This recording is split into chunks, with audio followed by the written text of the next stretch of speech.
أعوذ بالله من الشيطان الرجيم.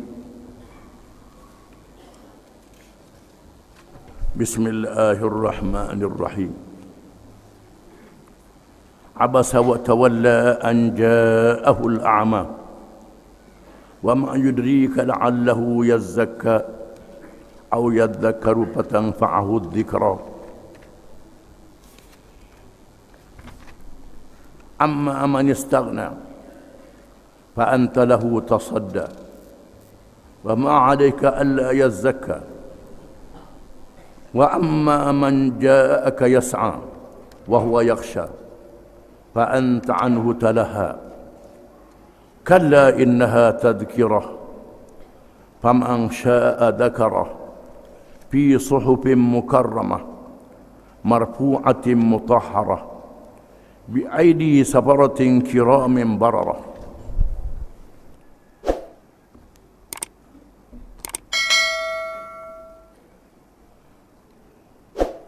Maksudnya dengan nama Allah yang Maha Pemurah lagi Maha Mengasihani.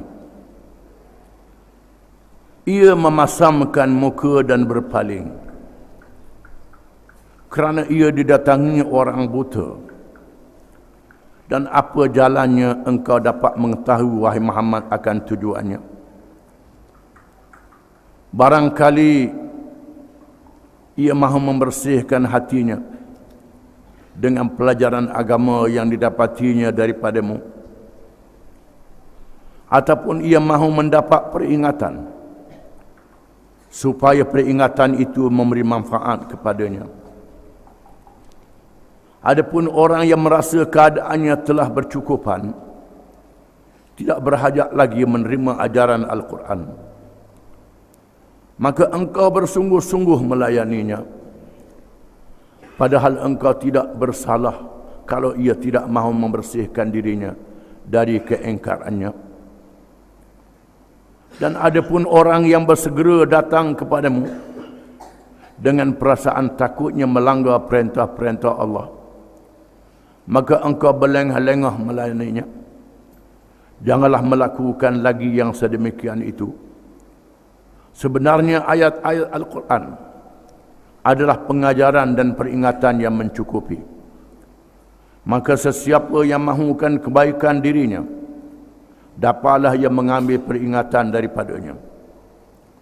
Ayat-ayat itu tersimpan di dalam naskah-naskah yang dimuliakan, yang tinggi darjatnya, lagi suci dari segala gangguan, terpelihara di tangan malaikat-malaikat yang menyalinnya dari Lauh Mahfuz. Malaikat-malaikat yang mulia lagi yang berbakti.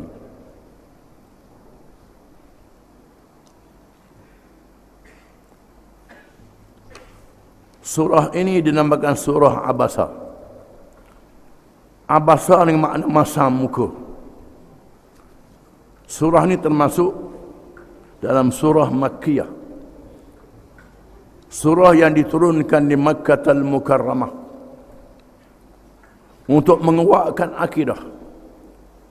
Di antara kekuatan akidah itu berakhlak dengan akhlak yang mulia.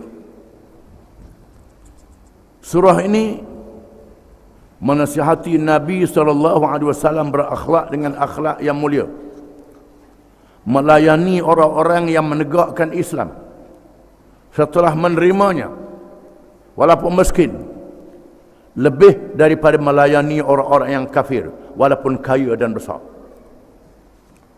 Surah ini menceritakan berkenaan kejadian manusia yang menjadi tanda kekuasaan dan kebesaran Allah Subhanahu wa ta'ala.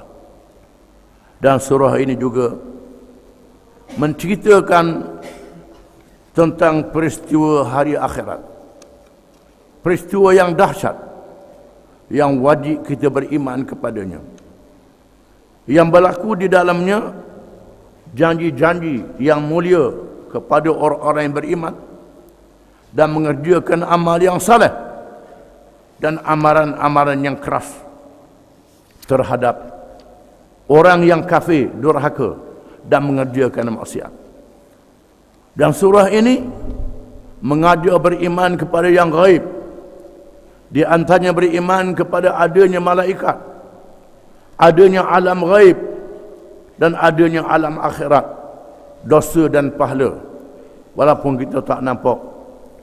Di antara janji yang akan datang, yang disebut oleh Allah dalam Quran, yang diucapkan oleh Nabi-Nya, mesti berlaku. Surah ini untuk menguatkan iman kita dan memuliakan akhlak kita. Permulaan surah ini dimulakan dengan sebab. Sebab untuk mengajar Nabi SAW. Walaupun yang dibuat oleh Nabi itu pada zahirnya adalah betul. Nabi sudah buat betul. Tetapi Allah nak membetulkan lagi dengan cara yang lebih baik. Iaitulah peristiwa ketika Nabi SAW mengadakan perbincangan, perbahasan untuk mengajak pembesar-pembesar Mekah. Pembesar Mekah. Utbah, Syaibah bin Rabi'ah, dikatakan Abu Jahal ada juga. Termasuklah juga Abbas, pak saudara Nabi yang belum Islam lagi. Termasuk kalangan pembesar Mekah. Di mana Nabi berdialog dengan mereka dengan tujuan untuk ajak mereka masuk Islam. Kerana bila mereka masuk Islam, sudah tentulah yang miskin, yang lemah, yang pengikut-pengikutnya akan ramai masuk Islam. Tujuan yang mulia, tujuan yang baik.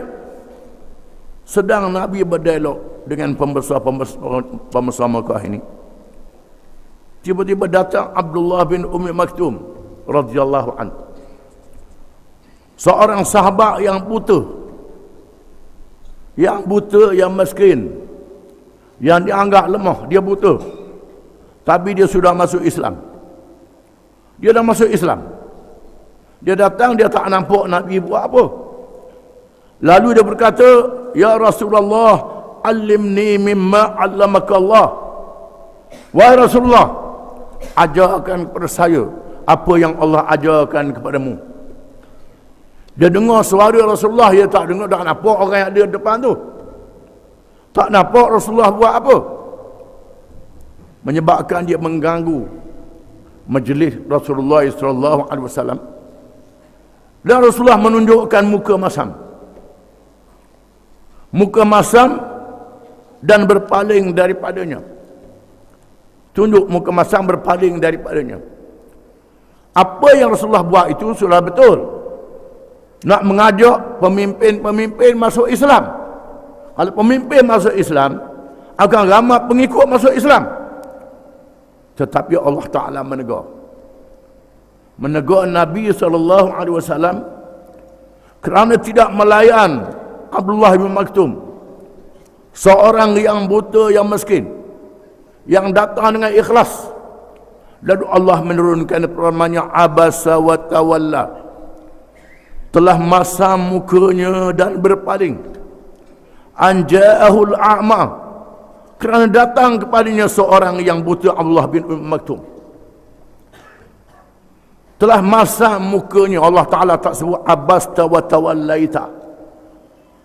Awak masam muka, awak berpaling. Tak sebut perkataan awak pun.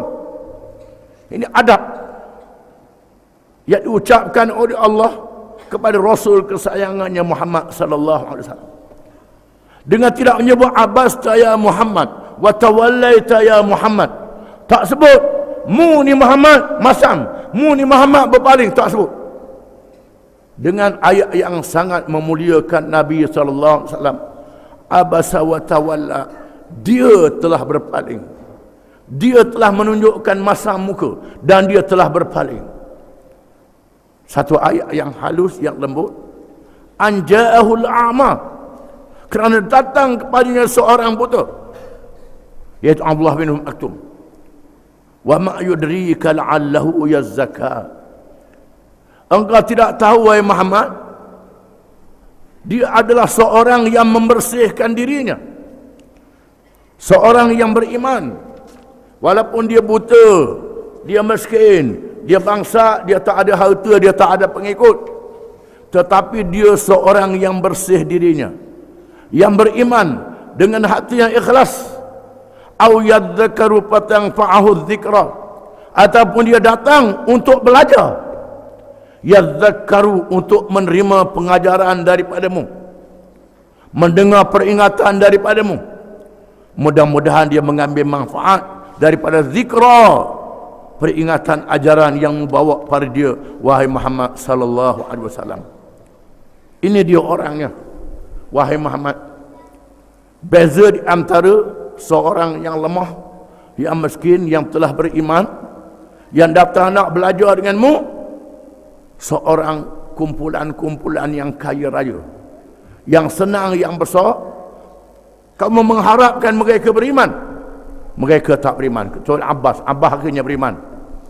Abu Jahal dan lain-lain lagi tak beriman sampai mati dalam perang Badar dan lain-lain. Ini perbezaan di antara dua ini, wahai Muhammad. Allah Ta'ala menegur supaya Nabi hendaklah menghargai sahabatnya yang beriman, yang datang nak belajar dengan hati yang ikhlas. Kena sanjung lebih daripada yang tidak beriman itu.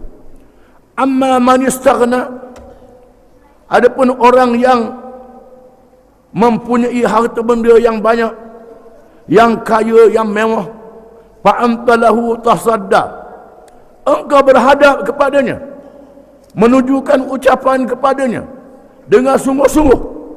Wa ma 'alaika alla yazzaka, dan tidak ada apa-apa kepadamu kalau mereka itu jahat, mereka kafir, mereka berpaling tadah, tak beriman, mereka yang pikul dosa, wahai Muhammad, bukan dosamu. Puak-puak yang kaya ni, wahai Muhammad, kalau sekiranya mereka kafir pun, mereka jahat pun, mereka pikullah dosa tu, tak kena apa-apa padamu, wahai Muhammad. Mu duduk sungguh-sungguh layak sangat ke puak ni, padahal mu biarkan yang ini, yang datang tu belajar padamu. Puak-puak ni tak ada apa-apa padamu. Wa amma man ja'aka yas'a wa huwa yakhsha fa anta anhu talaha, dan adapun yang datang kepadamu dalam keadaan berjalan dengan bersungguh-sungguh, Abdullah bin Maktum, wa huwa yakhsha, dalam keadaan dia takut kepada Allah, dalam keadaan bertakwa kepada Allah, dalam keadaan ingat kepada Allah, yakhsha, fa anta anhu talaha, maka engkau leka daripadanya, wahai Muhammad. Engkau leka daripadanya, wahai Muhammad. Disebut di dalam hadis-hadis yang banyak, Rasulullah latih Abdullah bin Maktum ni jadi Bilal di samping Bilal bin Rabah, dan menghormati Abdullah. Bila Abdullah bin Maktum hari, inilah orang yang Allah Ta'ala tegur aku, kata Nabi, bila dia datang memuliakan Abdullah bin Maktum. Datang, dan memang dia seorang yang teguh imannya, yang kuat imannya. Bila mendengar ayat-ayat jihad, ayat-ayat perjuangan, orang yang mati berjuang untuk menegakkan Islam, dia berjumpa dengan Nabi, wahai Rasulullah, apa salahnya bawa saya di medan perang? Bawa saya di medan perang, walaupun saya buta, letakkan saya di antara dua pasukan yang berperang, biar saya mati di tengah itu, ya Rasulullah. Dia nak mati syahid. Ini keikhlasan dia. Walaupun dia buta, dia nak mati di medan perjuangan. Ini kehebatan Abdullah bin Maktum, kehebatan dia. Dan diriwayatkan dalam peperangan Al-Khalisiyah di zaman Sayyidina Umar, peperangan menentang Parsi. Tiba-tiba orang tengok dia ikut sama, memakai baju rantai di medan perang. Abdullah bin Maktum, zaman para sahabat radhiyallahu anhum. Dan Nabi melantik dia jadi pemerintah Madinah.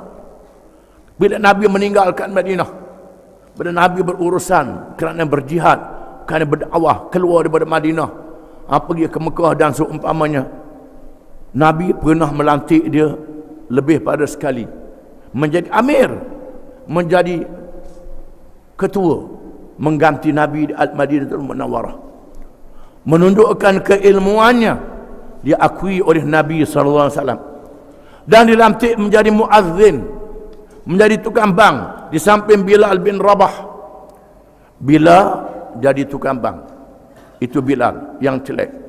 Bilal ni nama orang, Bilal ni Bilal bin Rabah nama dia, tukang bang muazzin Nabi SAW. Tukang bang ni dalam bahasa Arab muazzin. Bila tu nak mau orang, boleh kau orang Melayu jadi tok bila habis. Bila pula tukang bang, tak apalah. Asal tukang bang sudah ikutlah nama bila, nama apa pun. Tak ada masalah. Bila ni tukang bang. Dan bila ni suara dia kuat. Tukang bang yang kedua Abdullah bin Maktum. Walaupun dia tukang bang, Nabi lantik jadi pemimpin. Tukang bang ni, tempat kita tak jadi pemimpin tukang bang ni. Ini mulianya tukang bang ni, Nabi lantik jadi pemimpin. Abdullah Maktum ni, Nabi pun sebut berkenaan dengan sahur.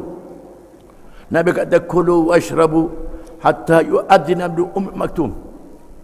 Boleh makan sahur, boleh minum air waktu sahur sehingga Abdullah bin Maktum bang, kata Nabi. Sehingga Abdullah bin Maktum bang, maka sahur tak boleh makan lagi. Kenapa? Sebabnya masa bila bang yang pertama. Zaman Nabi dulu ada dua bang. Bang yang pertama, bang untuk membangunkan orang. Bang yang kedua, bang masuk waktu. Masa bila bang tu tak masuk subuh lagi, boleh makan sahur lagi, maka Nabi kata, kulu washrabu hatta yu'adzina Ibnu Maktum. Makan dan minum sehingga Abdullah bin Maktum bang, baru tak dia makan. Kerana dia seorang yang buta. Dia tak bang, malaikat orang beritahu subuh masuk dah. Masuk dah subuh, bang lah, dia baru bang. Bila dia bang, Abdullah Maktum ni bang, menunjukkan waktu subuh sudah masuk, tak boleh makan sahur lagi. Masa bila bang, boleh sahur lagi. Ini bang yang pertama. Menunjukkan bahawa zaman Nabi dulu bang dua kali. Masjid Mekah pun bang dua kali, Masjid Madinah bang dua kali. Tempat kita dia buat satu cara, tarahim dia panggil. Bukan bang, tarahim. Tarahim ni reka, buat sendiri. Buat sendiri. Dah salah, tak salah. Bukannya salah tarahim tu. Tak jadi salah, tak jadi salah. Kita bakal lipat, kanan boleh kiri boleh kanan. Tak salah, tak ada apa. Bakal kalau kaki tu pun. Tak salah, molek juga kakinya. Tapi tak betul, bukan lipat. Itu saja je lah. Tak jadi salah. Jadi zaman Nabi dulu, bang dua kali. Bang yang pertama, bang Bilal. Bang yang kedua, Allah bin Maktum. Menunjukkan ketinggian kedudukan Allah bin Maktum radhiyallahu anhu. Kalla innaha tadhkirah. Ingat, ini adalah satu peringatan. Ini satu peringatan. Peringatan tazkirah. Tazkirah ni ialah pengajaran, peringatan. Kita sebut beri tazkirah. Suruh beri kuliah, beri tazkirah. Yang ni beri pengajaran, yang ada dalam pengajaran itu peringatan. Ini satu peringatan yang diberi oleh Allah Subhanahu wa taala. Peringatan daripada Al-Quranul Karim. Peringatan daripada Allah Subhanahu wa taala. Faman syaa'a dzakarah, maka sesiapa yang hendak, ambillah peringatan ini. Ambillah pengajaran daripada Al-Quranul Karim. Quran, peringatan daripada Allah, fi suhufin mukarramah, yang disimpan di dalam kitab-kitab yang dimuliakan oleh Allah. Quran termasuk kalangan kitab-kitab yang dimuliakan oleh Allah. Marfu'atin mutahharah, yang diangkat setinggi-tinggi martabat, yang dibersihkan, yang dimulia, bersih daripada kesalahan, daripada kesilapan, dipelihara oleh Allah. Allah Ta'ala pelihara Quran ini. Kitab-kitab zaman dulu orang boleh reka, orang boleh ubah. Kitab Taurah, kitab Injil, daripada kitab Allah jadi kitab manusia buat. Tinggal sikit saja pengajaran Allah. Adapun Quran, orang cuba nak buat, tak boleh. Tak boleh nak buat Quran ni, nak reka tak boleh. Musa Abdul Qadir pernah semalam ada kuliah saya sebut Suratul Asri. Muslimah yang ngaku jadi Nabi tanya Ammar bin As, sahabat Nabi masa itu. Ammar bin As ni kafir lagi. Kata Muslimah, ada kawanmu Muhammad hak ngaku jadi Nabi itu ada terima ayat. Kata Ammar bin As, dia terima wal asri innal insana lafi khusr illa alladhina amanu wa amilus salihat wa tawasaw bil haqqi wa tawasaw bis sabr. Kata Muslimah, aku pun ada terima wahyu juga. Dia kata, apa? Dia kata wabar ya wabar laka udhunani wa laka sadar. Wabar ya wabar. Wabar ni ialah kucing hutang. Kucing hutang yang telinga dia besar. Mu ada dua telinga yang besar dan mu ada dada yang lapang. Kata Amr bin As, asyhadu annaka ta'lamu annaka kadhib. Amr bin As kata, aku nak saksi, mu tahu mu bohong, kata dia. Mu tahu mu bohong, dia tanya aku lah. Aku nak saksi, mu tahu mu sendiri bohong, kata Amr bin As. Ini tak boleh nak reka Al-Quran. Orang kafir cuba nak reka Al-Quran, tak boleh. Hukum dia tak boleh lawan, peraturan tak boleh lawan. Ini mutahharah yang dipelihara oleh Allah Ta'ala. Ada seorang pengembang agama Kristian di Kanada yang dilatih oleh gerakan missionary Kristian, dilatih oleh padri-padri. Diajar pada dia berhujah untuk mengembangkan agama Kristian kepada orang Islam. Lalu dia baca Quran, baca terjemahan. Dia tak tahu bahasa Arab, dia baca terjemahan Quran. Dia baca terjemahan Quran dalam bahasa Inggeris.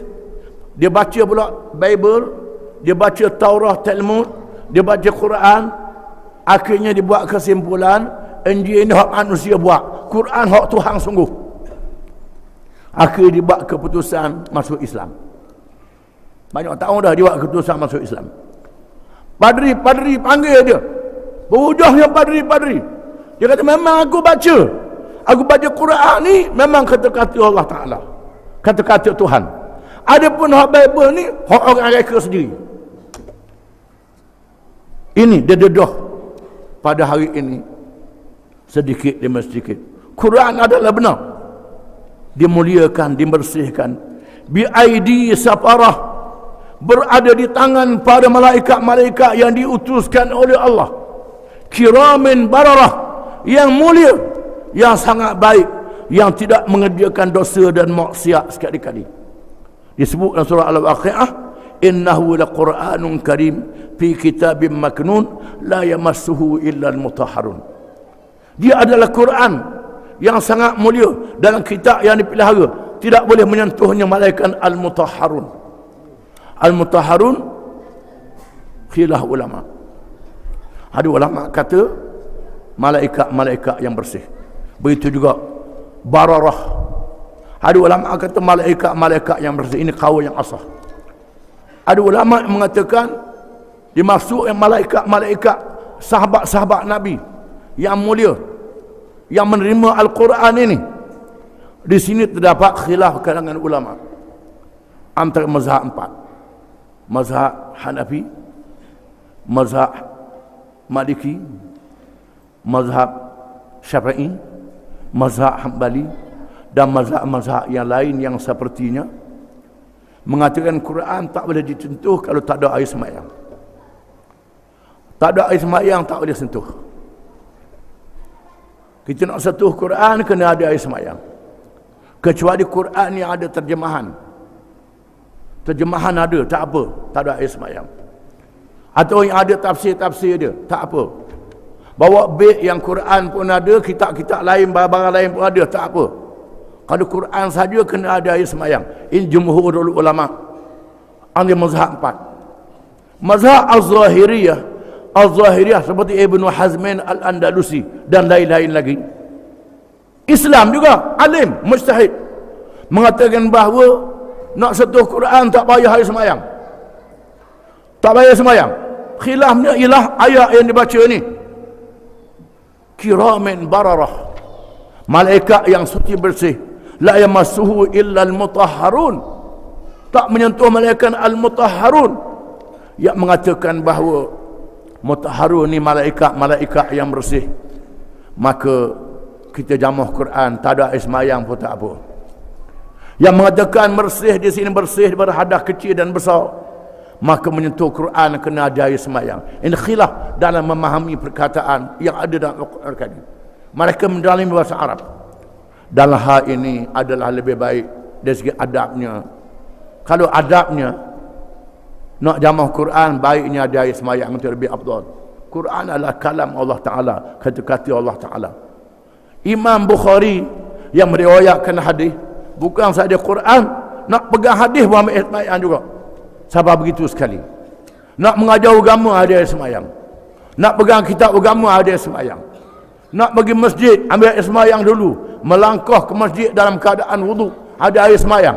Pada tak wajib ambil air semayang.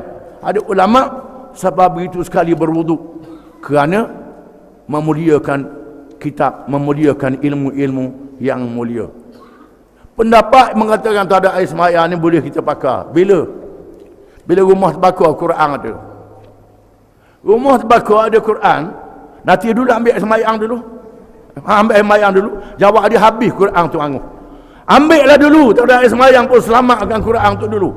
Jangan pegang pada mazhab siapa ini kuat sangat, tak boleh jamuh Quran. Anguh pun tak apa. Tu doa lalu pula. Siapa begitu, ada setengah orang kita ni dalam bab mazhab penuh di Terengganu tahun 20 tahun dulu. Ada orang tak menduga nak jadi tok mulu jadi apa. Tukang menduga tanya Nabi Muhammad mazhab apa? Mazhab Syafi'i Nabi Muhammad dia kata. Para imam Syafi'i 100 tahun beranuk belum lepas Nabi Muhammad. Nabi Muhammad tak ada mazhab, semua mazhab ni ikut Nabi Muhammad belaka. Orang Hanafi Nabi Ibrahim mazhab Hanafi dia kata. Akana hanifan muslimah. Ibrahim ni Hanif ni Hanafi kata dia mazhab Hanafi. Ini semua bodoh belaka. Jangan bodoh sahabat begitu. Jadi mazhab-mazhab ni kita pakailah dalam keadaan tertentu, kita pakai mengikut keadaan-keadaan. Dalam keadaan biasa mazhab Syafi'i lebih kuat daripada mazhab-mazhab lain kerana menghormati Al-Quranul Karim. Wallahu